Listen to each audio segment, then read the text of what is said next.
Welcome to the Rusted Garden Homestead. Today's video is all about how to quickly and easily put your garden beds to rest for the fall and winter, so come spring they're ready to go, they're ready to plant. I consider the beds right here, I always plant tomatoes, 3 per little box. I consider these more framed beds than raised beds. Raised beds, generally speaking, I consider them to be 12-inch sides, 30-centimeter sides. And anything like this is just a framed bed, but it allows you to put the resources right where you want to grow. And I've been growing tomatoes in these 3 beds, 9 tomatoes altogether, for the last 5 years, and they grow really well. Basic, simple setup. Because I'm putting transplants into here, I just cut the tomatoes off right at ground level, leave the roots in there, do a little bit of weeding, and then I put down different layers of amendments. Now I want to talk real quick before I get to the examples of really there's 1,000 ways you can prepare your beds. The easiest, simple, and cheapest way is if you have plenty of compost, you put down 4 to 6 inches of completed compost down. That's composted materials that have fully decayed to kind of their lowest denominator, completely broken down, and you put them into your beds and you can grow right in it. A lot of times when you buy bagged products, they're not fully composted down, they're still in the decaying process. It's just not good stuff and it's really expensive. However, everybody doesn't have tons of compost. Finally, after 2 decades, I have plenty of compost. So in some beds, I'm just going to drop down 4 inches, 6 inches of compost, 10 centimeters, 15 centimeters of compost.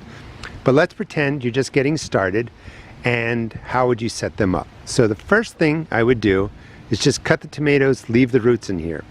We're going to come back and plant next year, put in transplants. When you're putting in transplants, you really don't have to spend time turning and kind of fluffing the soil. Just let it be. I'm just going to cut the tomato right down here, leave the roots in the ground. I'll remove the rest of the tomato plant, do some light weeding. I like this setup that I'm going to show you more for transplants. If I was going to plant seeds in here, direct seed, I really wouldn't want all this mulch, because it's just not the best for seeds. The wood actually takes nitrogen from the soil, so you never really want to plant in your mulch. You can move the wood mulch to the side, get down to the earth, you want to loosen it up, put your seeds in. However, the general kind of principles that I'm going to show you, you can use for transplants just like this, or you can do some direct seeding by just kind of moving the mulch away. The general process that I'm picking, of course, if you have 4 to 6 inches of compost, as I was saying, put that down. But let's say you don't. Any organic granular fertilizer, I'm just going to take a couple handfuls, sprinkle it across. I'm also going to use alfalfa pellets. It's a great organic fertilizer. It's inexpensive. I'll talk about that shortly. I'm going to sprinkle some of the pellets down. I'm going to put 1 inch of compost down. Say you have some compost, but not a whole lot. Put 1 inch down across the top, 2.5 centimeters. And then on top of that, grass or leaves. And that's how I let these beds kind of go to sleep for the fall and the winter. And then come spring, I just dig the transplant planting hole, put the tomatoes in, the peppers in, whatever I'm growing, and they're good to go. I'm going to be talking about principles. Just adapt what I'm showing you to fit your needs. It works. Been doing this now for 5 years on this property. The tomatoes do really, really well with this setup. I very quickly removed the tomato. One question I get a lot is, do you need to rotate your crops? Do you need to move your tomato plants to a different area? What if there were bugs here, pests? What if there were diseases? Pests and diseases find your tomato plants. You can plant in the same space over and over again. One reason that you move crops around is usually on a small scale farm or larger, and you're moving them to different places because the soil gets depleted. When you're farming, or when you're growing in a garden, you're always adding compost and amendments, so you're not really taking all the nutrients out of the soil because you're putting so much back in, and that's what we're doing today. As far as the pests and disease, if I just move my tomato plants from this side of the garden, all the way over to the other side, pests and diseases are going to find them. This is not a big space for that reason. It is a big space for growing. I have tons of food here, but for pests and diseases, they're just going to fly over there, or the spores are going to drift over that way. Bugs, diseases, overwinter on host plants, so don't over worry about what's going on here. This method works really well. Cleared out the space. This is my Brandywine yellow. I mean, that is a massive plant for the middle of October. I'll be taking out the green tomatoes and using them. But basic setup, again, just follow the principles and you can grow tomatoes, peppers, whatever you have over and over again using this method. And it's very limited work to set up the space, and then come spring, you just dig your planting hole, drop in your transplant. The bed is cleared out, and again, I consider this a framed bed. I'm going to show you a raised bed setup too. It's a little bit different, but principles are pretty much the same. First of all, this is an organic granular fertilizer. It's dry, pelleted form. You can buy any organic granular fertilizer you like. I recommend trying to pay well below $2 a pound. The organic granulars that you see in stores, a lot of them are rip-offs with respect to fancy packaging, fancy labeling. The ingredients are pretty much the same, but buy whatever you're comfortable with. This is the most expensive way to feed your garden in the fall, spring, middle of summer, whatever. Then you have alfalfa pellets. These are bigger pellets. I've never had mice or rats come in and eat this. No animals, actually. Once it's down, soak it down well. Soak it again the next day. This will swell up. The pellets break into tiny little flakes, and then pretty much everything leaves them alone. That's going to get sprinkled down if you want to use alfalfa. Why do I like this? It's about a 2 nitrogen, 1 phosphorus, 1 potassium, NP and K, 2-on-1 fertilizer. Plus it has a natural growth hormone in there. But it really does take the place for the organic granular. 40-pound bag, $20.99. I got it at Tractor Supply Store. That's what, 60 cents a pound? It's really inexpensive, great alternative. You don't have to do both. You can if you want to.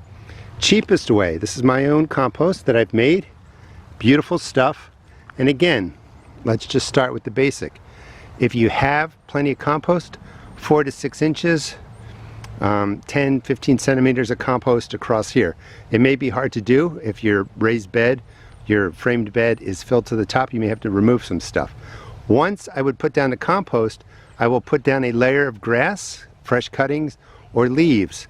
It'll keep all the compost moist. It's also going to keep everything moist that we put down now. And it's great for the worms and great for the soil life. If I were going to come back here and plant seed, I would remove the mulch to the side, put the seeds down. So, basic setup, cut the tomatoes, whatever plant you have, leave the roots in there, and then you put down your amendment layers, and then you put down your mulch layer. So, how would I do this? Alright, so let's just do all three. Again, pick and decide how you want to do it. 1 handful, and I would just scatter your organic granular, something like that down there. And maybe that's all you have. That's fine. You know, just try not to overspend. And that puts down some fertilizer across the top over the winter. That's going to break down. It'll be available for the surface roots of your plants, and things are going to do really well planted in there. I do prefer a nice big handful of the alfalfa pellets. And I have plenty of videos on using alfalfa pellets. If you want to go to my channel, look up alfalfa and you'll see all the different ways that I use it. And I just want to show you in real time about how thickly, you know, I scatter it down there. A lot of people worry, well, maybe there's some sort of chemical in here that kills grass and it's going to harm your garden, you know, and I don't have an answer to that. I mean, sometimes people worry about things that are possible. How do you deal with that? You buy an organic alfalfa pellet, you know, brand, or you call the company and you ask them, you know, what's going on. I've been doing this for a long time, well over a decade, never had problems growing anything in there. Again, these are pellets. This is a good time to come and soak them down. You know, do this, you know, the day before rain. They're all going to swell up, flake into fine particles. So you could do the organic granular or the alfalfa. If you've got compost, a minimum, you've got something growing in there, tomato seeds, you know, just spread some compost across the top. Maybe you don't have a whole lot and you're just putting down a ½ inch or an inch or something like that. And I would just put down, you know, that inch across there with either the alfalfa or the organic granular. You can go overboard if you want and do everything that you see here. Again, this is just the basic principles. Now, once the compost is across, I'm going to go get some grass and I'm just going to lay it down across the top. I think that looks pretty good. Again, I want to stress these are just principles. There's 1,000 ways that you can do this. Pick the ones that you like and go ahead and prep your bed that way. Notice that I'm not digging the bed or I'm not turning the soil. You can do that. I have heavy clay soil. First 2 years, I would dig down 6 or 8 inches and I'd turn this over. I just wanted to mix things through. Now that I'm into my 5th year, I don't do that anymore. You don't have to do that. You're really only growing in that top 4 or 6 inches. This bed setup looks pretty good. I also have wood ash for my fire pit. I will take 1 handful and just almost spread that whole handful across here, maybe 2 handfuls in a space like this. You don't want to overdo that because it can raise the pH, but if you just do a little bit each year, you're fine. That's going to add a lot of potassium to the soil and calcium to the soil. At this point, you're really done. I know we're always tempted to do more. You could sprinkle down a little more of the alfalfa, the organic granular if you want, but you don't have to do that. It's going to be the top several inches where you put everything down. It's going to be replenished and filled with NP and K come next year. Surface roots from the tomatoes of the plants will access all that. As it rains, worms, everything will pull those nutrients down. Because I'm not turning this, you just don't need to do it. If you wanted to, again, it's fine. You're not going to wreck the soil life. People put the fear of God into people that if you turn your soil, you've killed everything off. If you pulverize it, you know, with a tiller or something like that, you really wreck it. If you're just putting in the shovel, flipping it over, you can do that for a while. However, a broad fork, I don't have one available today. I would just put the thick tines into here, rock back and forth. That helps aerate the soil. You want that. You want loose soil so the roots can work their way down, you know, good 12 inches, 2 feet, 3 feet in some cases. Just drop your shovel in like this and then just rock it back. And then, you know, put the shovel in again. Let's see if I can do this with the camera. And then just rock it. There you go. Let it be. That will get water down there. That will get air down there. That will loosen up the soil. And now we're going to put down the mulch. It could be leaves, it could be grass, it could be hay. Just a little bit of a layer and we're done. Next is the mulch layer. Grass and leaves. Fall's a great time because the leaves and grass mix together. This mulch is going to break down, probably not over the winter, but over time. And it's going to give back lots of nitrogen and other nutrients to the soil. Again, it's going to be in that top several inches. Worms are going to love this. The soil life is going to love this. The whole key really is to really understand, just because these two things are organic, it doesn't add much in the way of organic matter to the soil. It's the compost, it's the grass, it's the leaves that your soil life really loves. That's what builds great soil. So you always want to do something like this at the end of the year, and you can use grass and leaves in the beginning of the year too. Just get that organic matter in there. If you don't have a lot of compost, this is a great way to go about it. Combination of both is best. This kind of stuff, yes, it's organic, doesn't harm the soil in any way, feeds the bacteria and microbes briefly while it's in there, but it's not enough organic matter to make a difference. When you finally get to a soil that's loaded with compost, organic matter, from leaves, from grass, from your own composting, the plants do amazingly well. So once this is, you know, in the bed, just spread it out. You know, you don't need more than 2 inches going across. It can sit like that. Some of it's going to blow away. It's fine. 1 inch to 2 inches, 2.5 to 5 centimeters. This bed's good to go. Soak it in after you set it up. The alfalfa pellets will expand, break down into fine particles. Everything's going to be beautiful. The setup for this bed took less time than it did to watch this video. You know, I had to cut and do all that kind of stuff. It's really quick. This works really well. Come spring, you would just clear it out of the way, dig your hole, set up the hole. Please subscribe and follow me. I'll teach you how to grow food from start to finish, starting with starting plants indoors in January. You may amend the planting hole a little bit. If you want to plant seeds, you would just move this out of the way, get to the compost and soil, loosen it up, put your seeds in. After the plants are up, you pull the mulch back over there. You just don't have to spend a lot of money. Don't be fooled into thinking that you need specialized fertilizers for everything, the dry organic type, different kinds of water soluble. Really, if you're able to, or if you haven't done it yet, I would really recommend starting a compost pile. That's going to save you tons of money, and it's going to really allow your garden to produce probably twice as much that it would normally produce without compost. What do I mean by that? We just don't use it a lot. We tend to rely on these products more. Getting that organic matter in can really double the production of your plants. It makes such a difference. You don't need the perfect soil right away. You don't need perfect compost right away. But over the years, you want to keep doing this process. Your soil gets better and better. Your plants grow better and better. And the production and your harvest will get bigger. All right, let's go to a raised bed. I consider a bed to be a raised bed when the sides are 12 inches or 30 centimeters or taller or bigger. Sometimes when you fill up your raised beds, the soil drops a whole lot. I've had this bed for several years, so the soil hasn't really dropped. I always plant banana peppers in here, and I don't know if you can see it, but there are 2 plants per planting hole, so it's 6 banana pepper plants. Just went through and pickled a lot of these. I'm going to do the same thing. I'm just going to come right into here and cut 1, cut 2, maybe, and just leave the roots right in there. The roots will decay, microbes will break them down, worms will eat them. You don't need to worry about it. And you know, come next year again, I'll just dig the planting holes, put in the pepper plants, and let them go. The setup is going to be pretty much the same, but I just wanted to show you what a raised bed might look like. If this was lower down, if this was a newer raised bed, a lot of times that soil drops. I would really recommend putting in as much compost as you can to really bring up the level. But this one looks pretty good. We're going to do the same basic process. In this case, let's say you don't have compost. You haven't started making it. You don't have access to good compost. It's real easy for gardeners to come on YouTube and say, put down 4 to 6 inches of compost and your garden's going to be great. But we all don't have that. Just FYI, the plant over there is horseradish. Peppers go into this space, so we don't have compost. What do? Most of us can get to alfalfa pellets. They again are 40-pound bag, and they're about $21 a bag.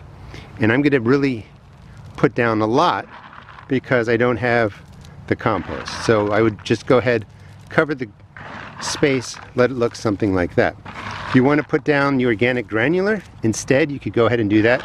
Maybe you don't have access to the alfalfa pellets, but a nice heavy-handed amount, you know, going across your planting area. I'm just doing 1/2 so you can see the difference. The other half will get filled out with, or filled up with alfalfa. Just something like that.